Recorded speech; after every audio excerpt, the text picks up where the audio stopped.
نافذتي الضيقة والكون البعيد، على الطاولة أقف لا لأعلو بل لأحيا.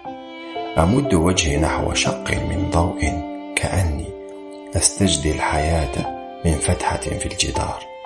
جدران تحاصرني، لا الزمان يلين، والصمت يتهدل من السقف كستائر من غبار.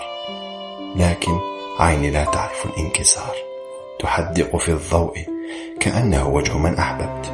ولم يأتي يا نافذتي يا قصيدة من حديد. هل رأيت قلبي وهو يطرقك كل فجر؟ هل سمعت تنهيدتي حين يمر طيف الحرية؟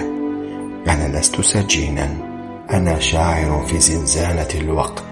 السرير خلفي كأنه شاهد وجعي، والجدران تكتب على نفسها: هنا حلم لم يمت. أنا واقف لا أنحني، فكل من يحدق في الضوء يكتب قصيدة لا تنسى.